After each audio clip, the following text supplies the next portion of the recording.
వివాహాది శుభకార్యములకు, పుట్టిన రోజులకు, మీటింగులకు అత్యాధునిక సదుపాయాలతో ప్రొద్దుటూరు వాసవి సర్కిల్ వద్ద నుంచి అతి సమీపాన మీకు అందుబాటు ధరలలో happy banquet AC function hall మీకు స్వాగతం పలుకుతుంది. మా ఫంక్షన్ హాల్ నందు వంట సామాగ్రి మరియు విశాలమైన కార్ పార్కింగ్, అతి తక్కువ మెయింటెనెన్స్ ఖర్చుతో ఏ ఫంక్షన్ అయినా మా happy banquet AC function hall నందు జరుపుకొని ఆనందాన్ని పొందండి. బుకింగ్ కొరకు సంప్రదించండి. మా సెల్ నంబర్ 9100600238 7799 పెద్దాయన మన ప్రభుత్వము ప్రజలకు మనం జవాబుదారీ, ప్రజలకు ఏం కావాలో ఆ విషయాలే మనం చెప్తున్నాము. ప్రతిపక్ష పార్టీ తమ 5 ఏళ్ళు పరిపాలించకుండా వాళ్ళ నాయకుడు పబ్జీ ఆడుకోవడానికే పూర్తి చేసినాడు. కానీ మన నాయకుడు వచ్చినప్పటి నుంచి చూడండి మీరు, ఈయన పూర్తిగా పొద్దుటి నుంచి సాయంత్రం దాకా పరిపాలన మీద దృష్టి పెట్టాడు. అంటే ఒక నాయకుడికి పబ్జీ నాయకుడు, పరిపాలించే నాయకుడు చాలా తేడా ఉంది, అర్థం చేసుకోండి. 5 ఏళ్ళు జనం కాదు, ప్రజలు కాదు, ఎవరిని పట్టించుకోలే, ఓట్లు వేసిన ప్రజల్ని పట్టించుకోలే, ఆయన కోసం పనిచేసిన కార్యకర్తల్ని పట్టించుకోలే. కానీ చంద్రబాబు గారు వచ్చినప్పటి నుంచి ప్రజలను, కార్యకర్తలను అందరినీ పట్టించుకొని రాష్ట్రాన్ని అభివృద్ధి పథంలో నడిపిస్తున్నాడు. అభివృద్ధి పథంలో నడిపించేటప్పుడు వీళ్ళ దగ్గర వేరే ఇష్యూలు లేవు. ఎందుకంటే వాళ్ళు చెప్పిన అమ్మఒడి కానీ, పింఛన్లు కానీ, ఇంకోటి కానీ, ఇప్పుడు ఫ్రీ బస్ కానీ ఇవన్నీ బ్రహ్మాండంగా ఇస్తున్నాడు. అటు చేసి ఇరిగేషన్ ప్రాజెక్టులు అవి పూర్తి చేస్తున్నాడు. అటు చూసి మళ్ళా అభివృద్ధి ఏ విధంగా నిధులు తేవాలా మనము బయట నుంచి అని అవి తెస్తున్నాడు. ఇవన్నీ చూసి వాళ్ళ దగ్గర లేదు. కానీ వాళ్ళు ఏం చేస్తున్నారు, ఏదో విధంగా మనకు రెచ్చగొట్టి డిస్టర్బ్ చేయాలా, ఈ పరిపాలన డిస్టర్బ్ చేయాలా, లా అండ్ ఆర్డర్ని డిస్టర్బ్ చేయాలా, బూతులు తిట్టడం స్టార్ట్ చేస్తారు.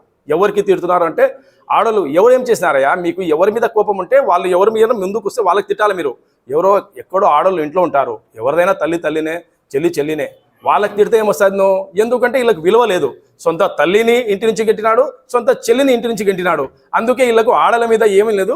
వీళ్ళు బూతులు తిట్టి మమ్మల్ని రెచ్చగొట్టి మనం రచ్చిపోయేది చేస్తే ఈ అరాచకాలు మా వాళ్ళ యొక్క కోపాన్ని వాళ్ళు క్యాష్ చేసుకొని వాళ్ళే ఏదైనా చేసుకొని పరిపాలన స్తంభి చేయాలా అంటే ప్రపంచానికి చూపించాలా, ఇండియాలో చూపించాలా ఈడ పరిపాలన జరగడమని ఇంత దుర్మార్గమైన ప్లాన్ చేశారు. కానీ మనం కూడా చంద్రబాబు గారు ఒకటే చెప్పినారు, ఎవరు ఎలాంటి మనము వేరే వాళ్ళ మాటల్లో పడి మనం తొందరపడాల్సిన అవసరం లేదు.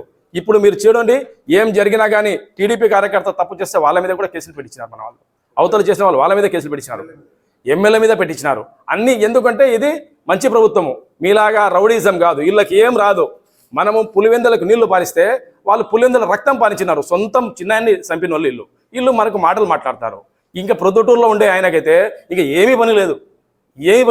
అలాంటి వ్యక్తికి మనం జవాబు చెప్పుకోవాల్సిన పరిస్థితి వచ్చింది.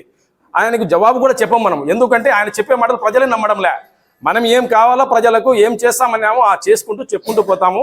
మరొకసారి చెప్పేదేమంటే ఎవరైనా కానీ ఇప్పుడు ఎంతసేపు ఉన్నా కానీ లడ్డు గురించి మాట్లాడుతున్నాడు, కల్తీ గురించి మాట్లాడడంలే. కల్తీ గురించి మాట్లాడు.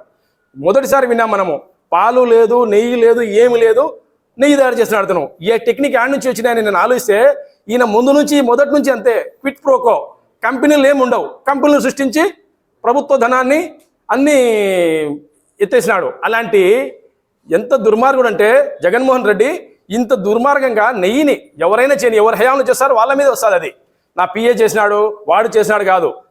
ఇప్పుడు సిబిఐ నిర్ధారించింది కల్తీ జరిగింది, దాంట్లో ఏదో ఒకటి ఉంది, కల్తీ జరిగింది కాబట్టి కల్తీ గురించి మాట్లాడు, మనోభావాలకు సంబంధించింది. దానికి ఇంకొకటి దొంగతనం జరిగింది అంటే వాడు 72 రూపాయలే దొంగిలించినాడు, 72 అని ఎందుకు దొంగిలిస్తారు? దొరికినాడు కాబట్టి అది బయటపడింది. లేకుంటే వాడు 14 కోట్ల చిల్లర లక్షలు ఎందుకు ఇవ్వాల్సి వస్తుంది? ఇవన్నీ ఏమంటే వీళ్ళు దొరికితేనే దొంగ, లేకుంటే దొరల మారి తిరుగుతారు. వీళ్ళ దగ్గర ఉండేది ఒకటే దౌర్జన్యాలు, తిట్టడము, మమ్మల్ని అవమానపరిచి ఏదో విధంగా లబ్ధి పొందంటున్నారు. ఇవన్నీ జరగవు. వచ్చే కాలంలో ప్రజలు మీకు ఏ విధంగా ఇప్పుడు 11 ఇచ్చినారు, నెక్స్ట్ కూడా అదే ఫిగర్ వస్తుంది. అయితే మధ్యలో ప్లస్ ఉంటుంది, అంటే యూజ్వల్ 2 వస్తాయి మీకు, అంత తప్ప ఏం రావు. ఎవరు మీ మాటలు నమ్మేటట్టు లేదు. ఖచ్చితంగా మీరు ఈ 2 సీట్లు అయినా కాపాడుకునేడానికి ట్రై చేయండి. ప్రజల్ని ఏదో మీరు చేసి ప్రభుత్వం మీద చెప్పి మమ్మల్ని లేకుంటే కులాల విధంగా ఇన్ని రోజుల నుంచి దాని కులాభిమానము ఈ రోజు వచ్చింది. అంబటి రాంబాబు ఇంతకు ముందు కూడా చెప్పినాడు, పవన్ కళ్యాణ్ గారిని తిట్టినప్పటి నుంచి ఎప్పుడు రాలే, ఇప్పుడు వచ్చి చెప్తున్నారు. ఇవన్నీ ఏమంటే వాళ్ళ దగ్గర వేరే లేదు, చెప్పడానికి సబ్జెక్టు మాట్లాడడానికి లేదు. అభివృద్ధి చేసుకుంటున్నారు చంద్రబాబు గారు. లోకేష్ గారు కూడా బ్రహ్మాండంగా విదేశాలు తిరిగి నిధులు తెస్తున్నారు. మన పరిస్థితి ఏంది? మనం బయట పడలేము. ఇంకా మన బతుకులంతా ఎట్టంటే వాళ్ళ నమ్మిన వాళ్ళ నాయకులు జైలుకు పోతారు, వాళ్ళు చెప్పినట్టు ఆడిన అధికారులు జైలుకు పోతున్నారు. ఈడ నమ్మిన నాయకులు ప్రజల్లో ఉన్నారు, వాళ్ళు నమ్మిన అధికారులు నిష్పక్షపాతంగా ప్రజాపాలన చేసినారు.